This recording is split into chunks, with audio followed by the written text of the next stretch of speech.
আজ যে রাজা সৃষ্টিকর্তা চাইলে কাল সে রাস্তায় এসে দাঁড়াতে পারে, তাই যেন প্রমাণ হচ্ছে আমেরিকার ক্যালিফোর্নিয়ার দাবানলে।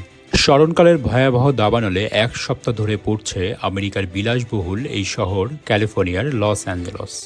লস অ্যাঞ্জেলস পৃথিবীর অন্যতম ধনী এবং স্বপ্নের শহর আজ এক অভিশপ্ত ছাইভূমিতে পরিণত হয়েছে। বিলাসবহুল বাড়ি, বিখ্যাত হলিউড এবং প্রযুক্তির প্রাণকেন্দ্র সিলিকন ভ্যালির সবকিছুই যেন এই আগুনের গ্রাসে হারাতে বসেছে।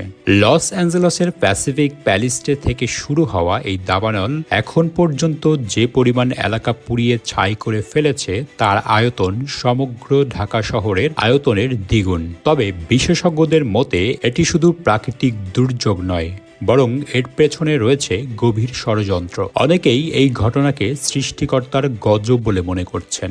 আজকের ভিডিওতে এই দাবানলের কারণ, ক্ষয়ক্ষতির পরিমাণ এবং এর সঙ্গে জড়িত রহস্যগুলোই উন্মোচন করতে চলেছি। সুতরাং ভিডিওটি শেষ পর্যন্ত দেখতে থাকুন। লস অ্যাঞ্জেলসের দাবানলের একটি বড় কারণ হল সান্তা আনা নামক ঝোড়ো বাতাস। এই বাতাস খুবই শুষ্ক এবং উষ্ণ। ঘন্টায় প্রায় ৮০ থেকে ১০০ কিলোমিটার গতিতে এই বাতাস বয়ে চলতে পারে, যা আগুনকে দ্রুত ছড়িয়ে দিতে সহায়তা করে। সান্তা আনা বাতাসের কারণে দাবানলের নিয়ন্ত্রণ করা অত্যন্ত কঠিন হয়ে পড়েছে। বিশেষজ্ঞরা বলছেন এই বাতাস দাবানলের তীব্রতা অন্তত ৫ থেকে ১০ গুণ বাড়িয়ে দিতে পারে। সিলিকন ভ্যালির এই দাবানলে সবথেকে বেশি ক্ষতি হয়েছে হলিউড হিলস, প্যাসিফিক প্যালিটস এবং সিলিকন ভ্যালি এলাকা জুড়ে। এই এলাকাগুলো ক্যালিফোর্নিয়ার সবচেয়ে অভিজাত এবং ধনী অঞ্চল। এখানকার এক একটি বাড়ির মূল্য $মিলিয়ন উপরে। বিশেষ করে হলিউড হিলসের Leonardo DiCaprio, Kim Kardashian, Tom Hanks সহ বহু বিশ্বখ্যাত সেলিব্রিটির বাড়ি রয়েছে এখানে। একসময় যে বাড়িগুলো হতো জমকালো পার্টি, এখন তা ধ্বংসস্তূপে পরিণত হয়েছে। সামাজিক যোগাযোগ মাধ্যমে তারকাদের আহাজারি দেখে সমবেদনা তো দূরের কথা, উল্টো ফিলিস্তিন যুদ্ধ নিয়ে চুপ করে থাকা এবং ইসরায়েলকে সমর্থন জানানো এসব তারকাদের ঘর হারানোতে যেন খানিকটা স্বস্তি পেয়েছেন নেট ব্যবহারকারীরা। তাদের মন্তব্য উঠে এসেছে প্রাকৃতিক প্রতিশোধ নেয়ার বার্তা। সাধারণ মানুষ বলছেন, ঝলমলে দুনিয়া থাকা এসব মানুষ এখন ফিলিস্তিনের গাজাবাসীর কষ্ট কিছুটা হলেও বুঝতে পারবে।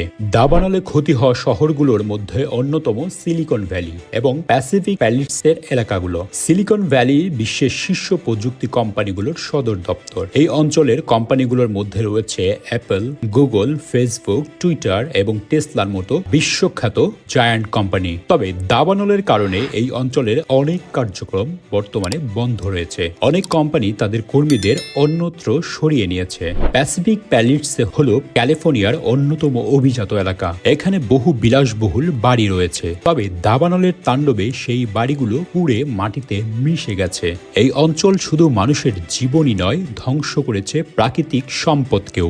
লস অ্যাঞ্জেলসের বিস্তীর্ণ এলাকার বনভূমি হওয়ায় তা নিয়ন্ত্রণ করতে এক প্রকার অসহায় হয়ে পড়েছে বিশ্বের পরাশক্তিধর দেশের ফায়ার সার্ভিসও। আধুনিক সরঞ্জাম থাকতেও প্রকৃতির কাছে যেন তা এক প্রকার তুচ্ছই বনে গেছেন তারা। ক্যালিফোর্নিয়া প্রশাসনের তথ্য মতে এসব শহরগুলোতে প্রায় 10,000-এরও বেশি ফায়ার সার্ভিস কর্মীরা কাজ করে চলেছে। সেই সাথে helicopter, drone, emergency response team, ground team, স্বেচ্ছাসেবী নিয়েও যেন এই দাবানলের প্রভাব কমাতে ব্যর্থ হয়ে এক প্রকার পিছু হটছেন।